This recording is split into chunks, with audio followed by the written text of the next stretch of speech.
This is Branko Malic of Kali Tribune. In this podcast, we'll talk about the subject of so-called illusory problems in philosophy, or one could reformulate what is considered to be non-problems, but for some reason or the other sways the mind of some people, especially people who get to become famous in academic world and then in media and so on. Now, this notion of illusory problem, Scheinproblem in German, is something that took a radically different meaning in a different epochs of history. And what I'll be talking about here is the meaning that is given to this in the 20th century, especially in the domain of what is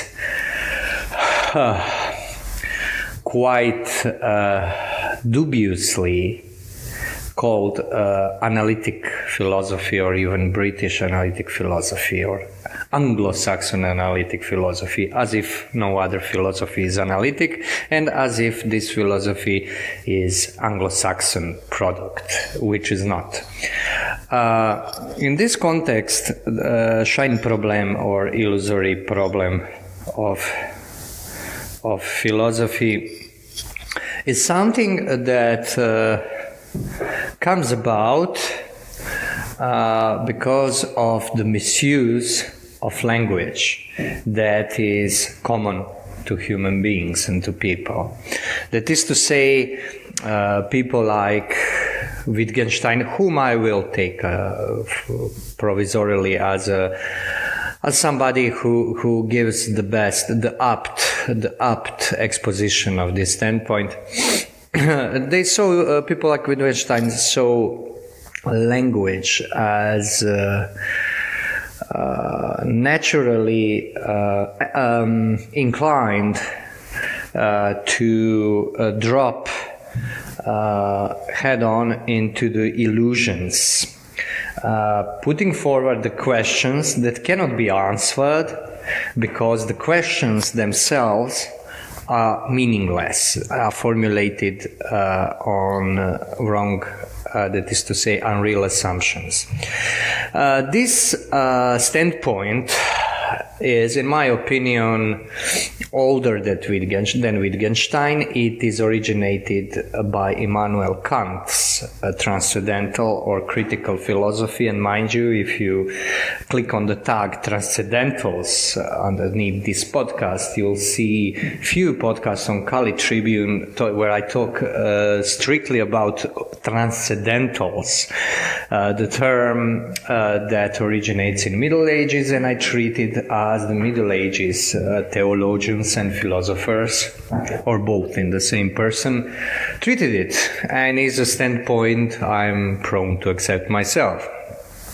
Now, Immanuel Kant had an insight into the state of mind of his academic contemporaries, that he judged to be wrong, that is to say that they indulge themselves in illusory problems, to wit that they think that the very fact that they can talk about being, immortal soul, God, the first cause of universe, or infinity or finity of universe, and so on, that is to say, to put forward metaphysical propositions, that this was wrong, that this was illusory knowledge, because it had no grounds in reality. For Kant, the reality that the thing that gives knowledge reality is what he calls conditions of possible experience. That is to say, he's not empirist. He doesn't say that experience gives the true content to some proposition that is intended to be scientific, but the fact that it conforms to the conditions of every possible experience. These conditions he calls transcendental, in the sense that make cognition possible, that make knowledge and things and the world about we have knowledge possible. And those conditions are three: time, space, and categories of reason, whereby categories of reason are what was in times before Kant considered to be the most simple expressions of things in this world, of talking things, not really maybe talking about them, but saying them. If we take Aristotle's or Porphyrius or medieval standpoint in treatment of categories, well, Kant considered categories to be pure forms of reason, and 12 in number, and some of them, for instance, one very, very important was cause and effect. Causality was for Kant a category that everything that is, we have to understand in terms of sufficient reason. That is to say that everything is caused.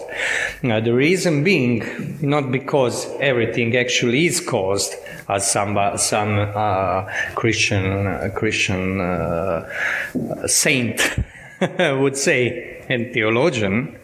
That is to say, saint is the theologian who actually lives what he thinks. Well, we could put it like that. In Kant, the reason why we cannot understand the world out of the causal categories is because our experience is conditioned by cause and effect. And experience being conditioned means being unified for Kant. Now, cause and effect is the condition for unity of experience, or to be more precise, to unity of Einbildungskraft. Pure reine Einbildungskraft, that means the pure imagination, because for Kant there is this, one calls it mysterious power of human reason, which gives birth to these categories that reason then uses. Well, this is the place where experience, sensual experience, and what Kant would call outer world, and our own cognition, our own mind meet. So it so happens that it gives birth to these categories, that it gives them some kind of matter and reality. And we perceive categorical conditions as real. So we perceive that cause and effect are real, that you cannot think acausally, as some would say that you can after Kant. Well, the very thing, this is not false, of course.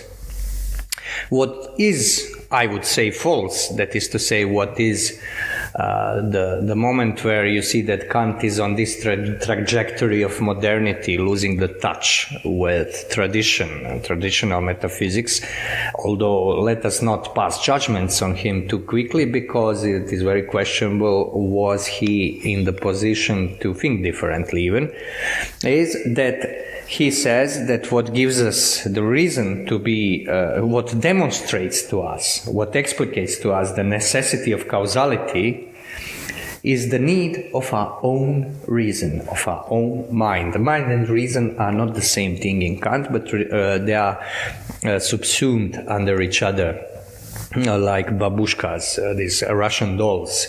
So that's sometimes people make this mistake of conflating reason and mind. In Kant, it's not the same thing. Mind is where or intellect is where, Vernunft is where the problems start for Kant. So it is needed because for Kant, the world is the unity of phenomena. Unity of phenomena means that world does not exist without subject perceiving it exists. Simple as that.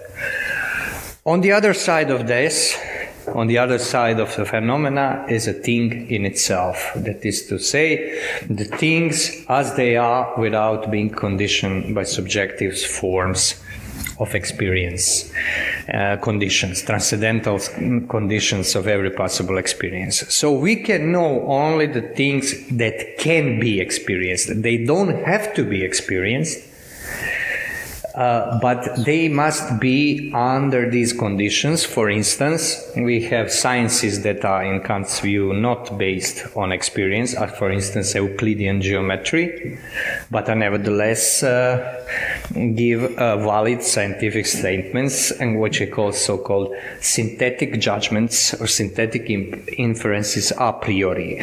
Synthetic inference a priori is the inference we make without recourse to any given experience. That's a priori part, so it's pure from experience. Reine Urteil, the pure judgment or the pure inference. And synthetic means that nevertheless this inference gives us some new knowledge. So, to take an example, two straights moving in parallel will never meet.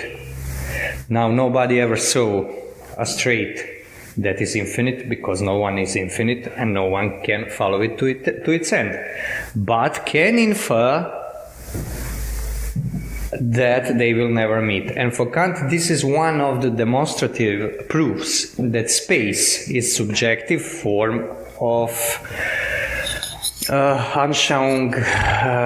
English word will be intuition, best translation. That is to say, the space is a pure intuition. It is not a real, it is not a quality or quantifier or real of reality, of real things, of things in themselves, but is a subjective condition under which phenomena are quote unquote given to us. Same applies to time.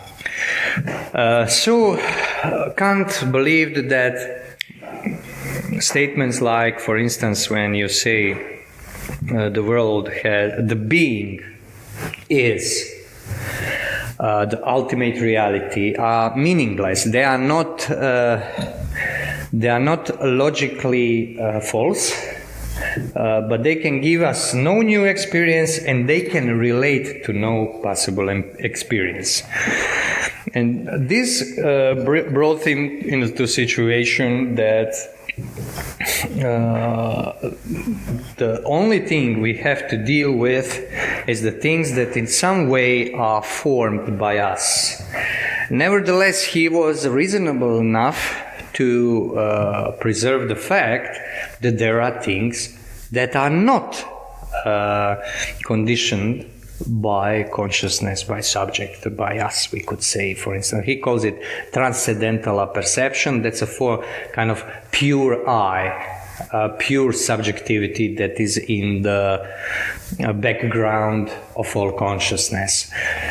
And those things in themselves, in fact, sometimes people say he means God, angels, and so on and so forth. Problem is, and this is why I'm doing this podcast, is that by following this line of argument, you come to realize that those things in themselves are things we deal about with in everyday life, including us, and that this kind of philosophy, in Kant's age, still respectable. Kant was still a great philosopher, is in fact making the world unreal and making intellect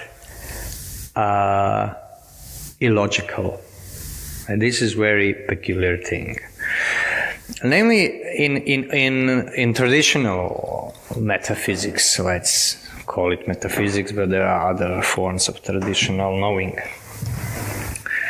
This is completely absurd. Nobody thought about putting questions in this way, because how can world be product of conditions that are brought about by subjectivity? The very split between subject and object is not at work, and I use very often and purposefully used Thomas Aquinas to demonstrate this, because there is a prejudice against scholastics in general, and him in particular. He was not that popular with other scholastics, that this is something that stems from scholasticism. I think that in fact very opposite is true. Because while reading those authors, and you can see this, for instance, in Aristotle very much, very pronouncedly, you see that this subject-object discrepancy does not exist for them. So they don't think about I and the outside world. This is absurd for them. For Kant, this is not only not absurd, this is the fundament of philosophy. And Kant's strength is in the fact that he uses these traditional notions, but gives them different content and yields different results. So, we'll hang on to this statement. Being is not a real predicate, says Kant. This means that being is a word that is empty concept, that has no correspondence to anything real. And the reason why he thinks this is not because he just states there, I cannot demonstrate, cannot put my finger and say this is being in general.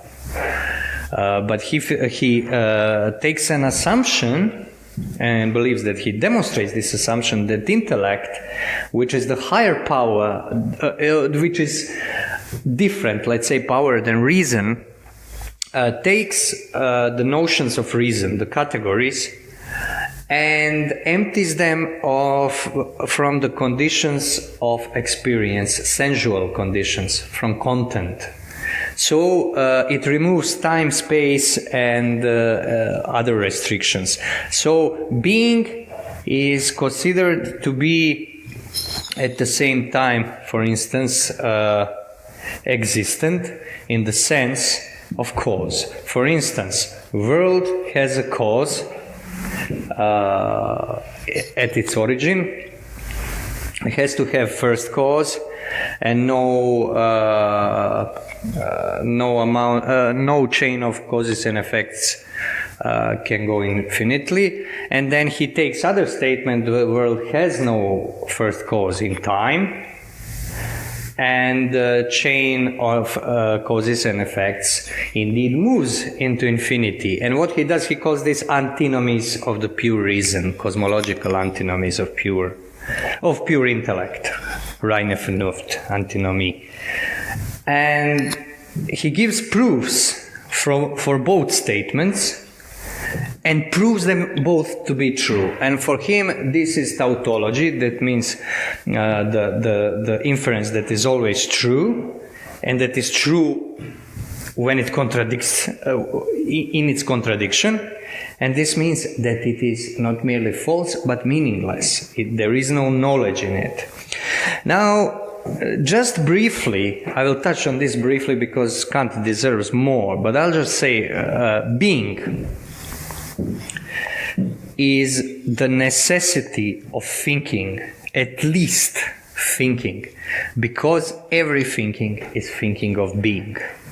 What Kant says here is that he's in fact trying to avoid this fact and try to prove that the assumption that being is not condition of all thinking, that not all thinking is all being, is equally demonstrable. It is not equally demonstrable. But the problem is that Kant's notion of reality, of what is real, is restricted at materially conditioned sense experience. He is not a materialist, mind you, and he doesn't consider that matter is everything. He doesn't even take this into consideration to go on this assumption, but nevertheless, he's thinking in the terms of material and mechanical causality, very much mechanical, because his philosophy, scientific metaphysics, for Kant would be possible only in the form of Newtonian physics, because Newtonian physics was one of the inspirations for Kant. Excuse me. This is assumption under which indeed being has no reality. But if you go and hit the tag being, you'll see a few articles and podcasts about this where I talk about this notion. This is one of the medieval transcendentals. This is very important. This is the main subject of philosophy, one might say, of metaphysics. Is something quite different. And now people like Wittgenstein in 20th century moved further than Kant. But they did it in the sense that not continuing this line of thought, because they are very ahistorical thinkers. Wittgenstein himself was famous for not reading history of philosophy, ignoring a lot of it, because as he said, if I would read Hegel, I would go mad. But he had no problems of criticizing Hegel, nevertheless. Wittgenstein was a kind of man that completely disregarded this notion that you have to in some way honor the tradition from which you stem. He was completely and quite innocently, childishly just ignoring it. And some of his strengths lay in this because it is very authentic. He was no holds barred philosopher. He went all the way and went, of course, the wrong way. But let us give him some credit, at least. Where was I? Yeah. He took it, he and the whole group of philosophers that were his contemporaries, older and some younger contemporaries, put this in Kantian, in my opinion, really Kantian way of looking at things in the language. So they formulated things in the sense that not only our mind is having an illusions and inventing unreal problems as unreal subjects, as being God, beautiful, true, and so on and so forth, but that this is something that is done by language. Assumption is that mind, as a special self-subsisting power or hypostasis, does not exist. And this is something that Kant, to his credit, considered existent. So Kant never thought that mind or reason are functions of brain or nervous system. That was never on his mind. They were not bodily powers. They had bodily operations maybe, but in essence they were immaterial. And this is the hidden assumption in this so-called linguistic turn in philosophy, where philosophy went into language for a disastrous result, for in fact suicide of philosophy, or if we prefer, as I do, not considering people like Wittgenstein and other philosophers at all, it is more like attempted murder of philosophy, not very successful in essence. And Wittgenstein, I'm picking him up because he's maybe the most radical of all of them. He put forward that those questions, what he calls problems, illusions of language that have to be cured, that the only thing that philosophy can do is to prove itself meaningless, that every question that is put forward by philosophy is in fact meaningless, the only real questions being questions of natural sciences and that philosophy has to be cast aside, and what we have instead it is some kind of mysticism. People sometimes cut him some slack because he was he was Catholic, he was converted, Jewish convert to Catholicism, I think, all his life.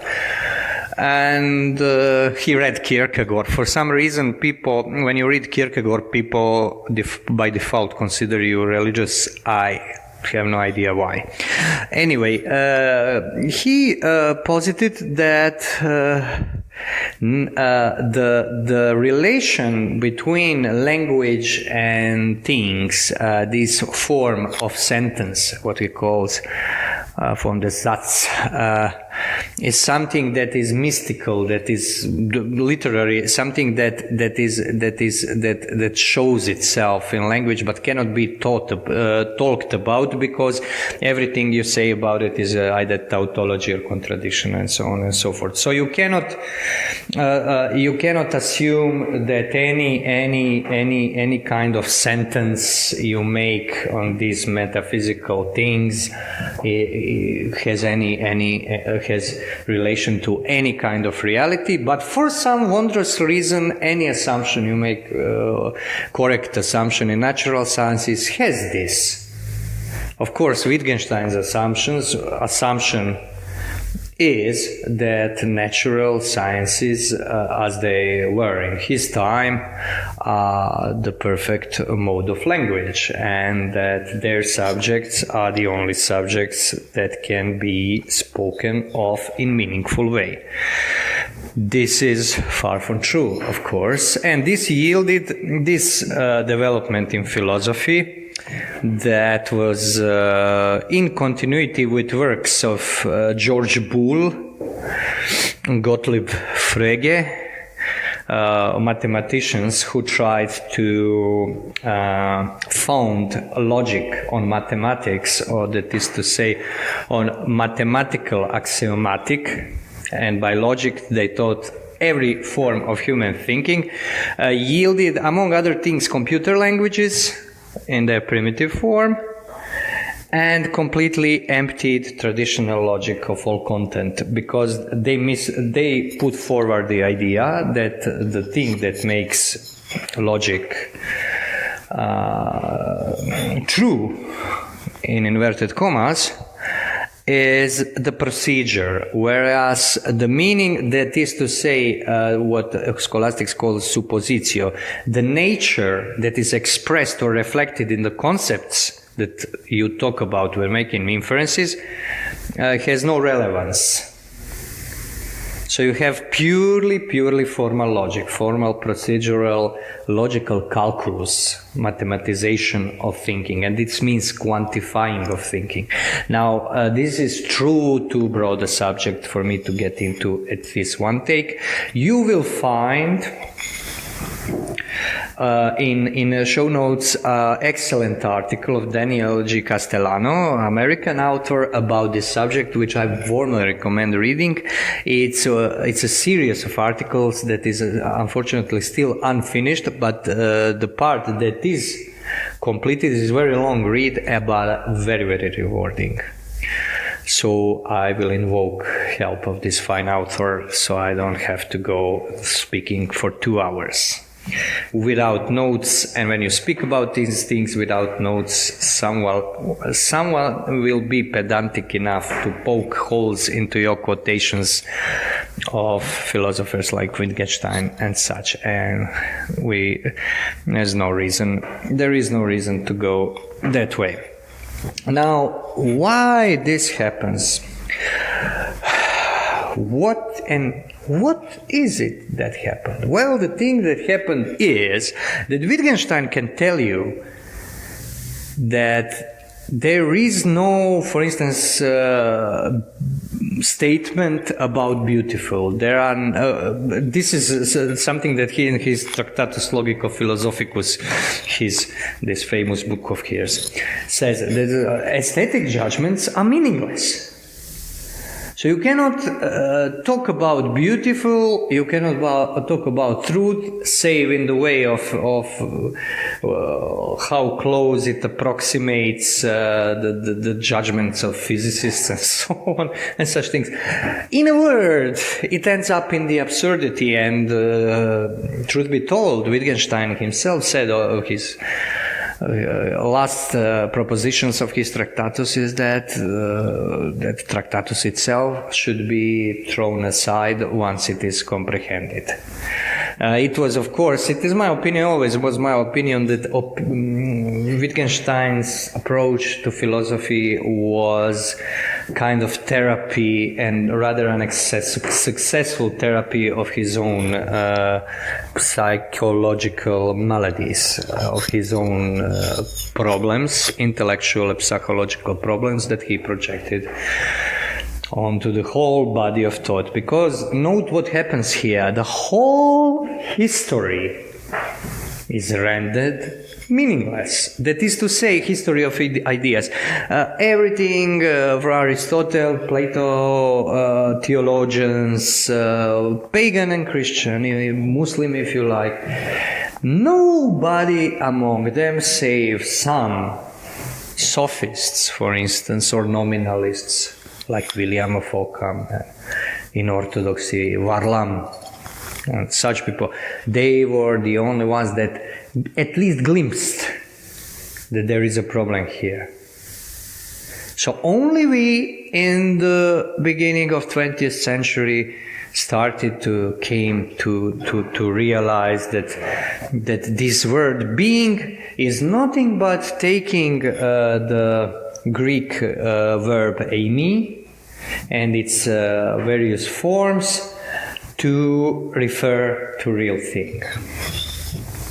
Well, I find this from common sense standpoint, even before we go into deeper arguments about it, a very dubious assumption. And indeed it is far more than dubious, it is completely wrong.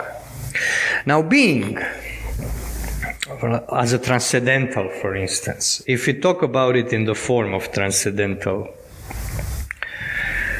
means a lot of things, each of them quite real. Because being as a transcendental is also a name of God, as the good is also the name of God. That is to say, the things that can, what is called cataphatically, affirmatively can be said of God without not expressing his essence, which is impossible, but neither completely missing it, but telling you something of him, not him. Now, when people say that being is too, how would we put it, is a kind of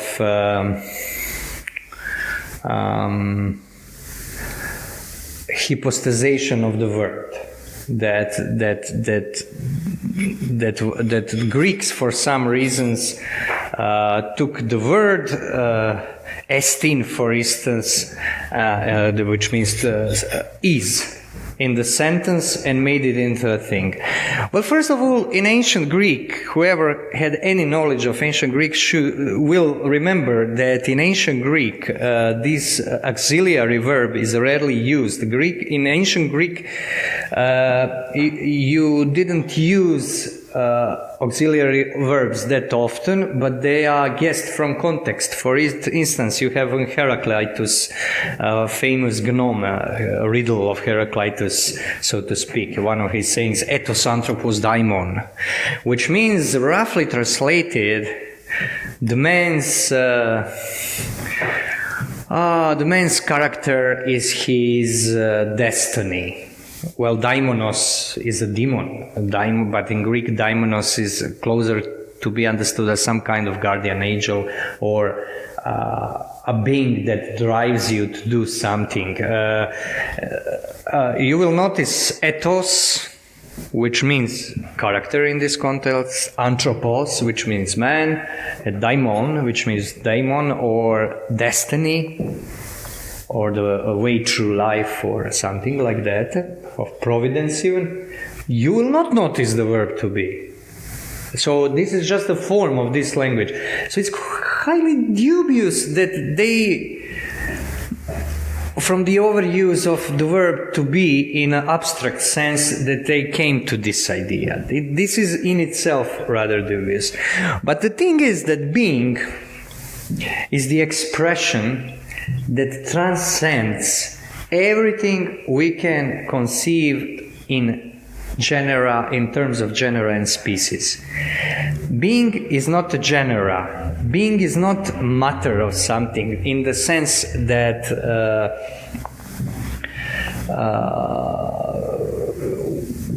everything that is some species of being. This is not the thing. The being transcends this. And by virtue of this, it transcends, first of all, matter, because it, in the broadest sense of the term, it transcends contraction. It is not contracted. It is absolutely infinite, uncontracted reality.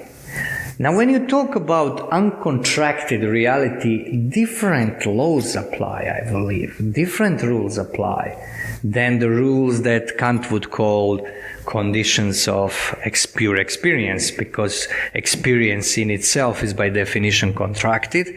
And in the Kant's example, you have the pure contraction. You have the contraction or limitedness put forward as an absolute principle. And then you have a world which is kind of like aquarium of phenomena that is surrounded by the things in themselves about which we can know nothing. On the other hand, in traditional metaphysics, it's rather simple. Being is a necessity of thought, because thinking everything, thinking anything you thinking being, the first act of thinking is already thinking being. And for instance, Thomas Aquinas, who was notorious for this Aristotle interpretation, Aristotelian approach, and he was rather isolated in this. Even his teacher, Albertus Magnus, Albert the Great, who was enthralled by Aristotle, was not Aristotelian. His ideas are more let's say, going into a direction that transcends the senses and so on and so forth. But Thomas Aquinas stubbornly insists on this holding to, among other things, this reality of senses. And then you have to ask yourself, he says, the being is the condition of being and knowing. Every truth you find, when you track it to its source, will resolve into being, and every intelligent realization you resolve to its beginning will resolve back into intellect. And intellect is intuition of this existence of being, of this pure act, pure energy of being. And then Thomas says, for instance, and this is strictly Christian thing, this is the peculiarity of Christianity, nevertheless, all knowledge for humans primarily comes to senses. And then when you think that how can he not see this, you realize that he's telling you, what he's telling you is that the original state of man is such that his body is sacrosanct. So there is this assumption of the fall. So we have this, let's say, flawed perception. But this doesn't mean that perception, the body itself, is flawed in itself, it is good in itself. And this is people who have these Platonic leanings, which is quite normal. especially if one loves metaphysics and so on, kind of have problems with this, and this is extremely irritating. Why he repeats that, and then you realize because he's not taking a man as a being that is split in kind of like two worlds, which was symptomatic for Kant's approach, for instance. Because he was even talking about man as a being of two worlds, being of the world of necessity, that is to say, this mechanical causality of nature that includes our body, and the kingdom of purposes, or the kingdom of mind, that is to say, a moral kingdom of intellect that can and must work on moral imperatives. So you have this split. You have this split, of course, because he doesn't take into consideration the unity of being that is at work in a contractic sense in man. This is where being comes into play. Because being is the mean between more or less everything. But in this sense, body and soul, there is no real distinction between them in the sense that they are two, they are one, but really distinct, or distinctively real. These are the terms you can apply here. This is something that sounds like antinomy, and then you realize it's not antinomy. It is, in fact, what the reality is. So you have the instance where you have being, where you see this notion that Wittgenstein would call meaningless, not only wrong, but meaningless. He cannot understand why people ever used this fucking word. Excuse my language, but it's extremely irritating. He cannot realize this. And he cannot realize this because he don't see the obvious. To see these things, you don't have to be especially philosophically talented, because all people, most or at least vast majority of people, see this, but of course because they don't study it, they don't analyze it, they don't ponder for decades like some idiots. Like yours truly, they don't have means to express this in words, maybe, or sometimes even they do. After a few beers, I saw it happen. So this is the reason. From the standpoint of somebody like Aquinas, but you can put a lot of different names that were very antagonistic, for instance, to him, but were nevertheless standing in the same understanding of reality. From their standpoint, these Kantian or Wittgensteinian notions would be completely absurd. Kant, they would take into consideration probably, but I think they would consider Wittgenstein to be lunatic of the kind of, for instance, Cratylus, that legendary disciple of Heraclitus, who believed that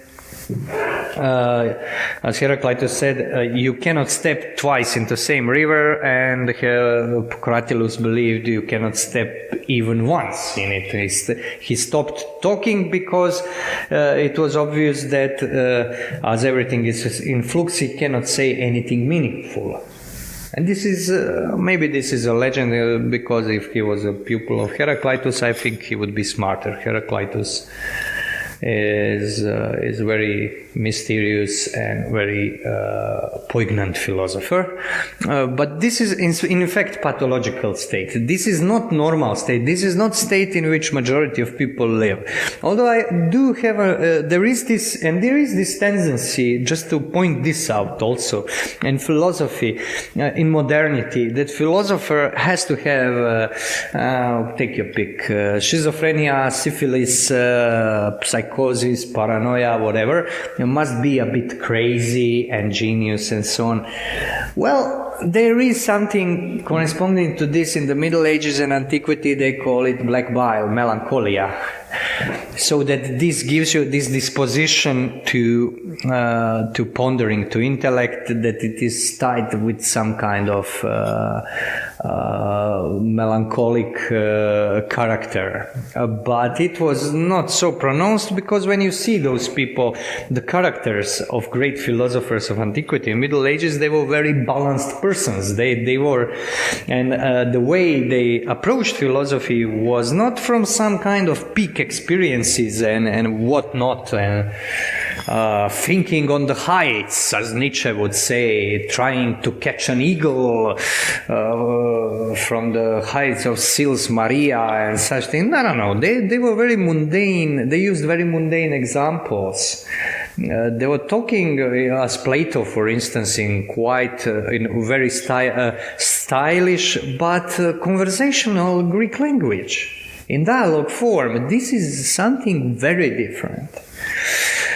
And to bring things to a close by resolving aporia, back to the beginning, we see that these notions, as I took an example of being, of traditional metaphysics, are necessities. How can you think, I ask you, the unity of body and soul without this? Without unity? Because for somebody like Wittgenstein, unity is also meaningless. You cannot talk about unity of body and soul, let alone Father and the Son in Jesus Christ, and God the Father. But then you cannot talk about your unity with your Father, because there is a bond of unity that is causal. There is a bond of likeness that transcends mere mechanical causality. And it is there. And there is this, as I often like to point out, this principle of effects reverting into causes. And this is what happens. That is something you can see in your lives, especially if you are male, in this likeness to your father. I already talked about this. This is one mundane example of something profound, but because everything mundane is profound to some extent, because being is everywhere, so everywhere it is profound. There is this necessity of likeness, of son recurring always back into his father's likeness, sometimes doing things the same way he did it, or doing them even unconsciously, trying to do them better, or the opposite way, and so on and so forth. This is the expression of unity. This is a contraction of being. You cannot talk about this the other way. You can talk about this in everyday speech, but if you want to have some understanding of the world, you will have to use words and notions that modern and postmodern philosophy considers meaningless, illusory. On the other hand, from this standpoint, and I do believe that this is a standpoint of reality, not merely for a philosopher like me, let's say, but for manual worker, for public officials, for people of all walks of life, normal people, just people. This is the reality. And the problems that people like those modern philosophers pose are completely meaningless in turn. Their problems are meaningless because there are no problems. They cannot, they end up with making up problems like this in system theories, where they try to have the scientific theory of everything and system creating. And we have it in this global climate change thing, something I wrote about already and will write in the future about some documents of Kluber where they lay down these epistemological principles of the disaster science, as I would call it, in the early 70s, late 60s, early 70s. And then you see people who are deny the existence, for instance, of the real problems, and in turn are devising science of creating unreal problems. It's a very interesting discrepancy. Anyway, this went on very long. Hope you found it interesting and informative. This was Branko Malic of Kali Tribune signing out.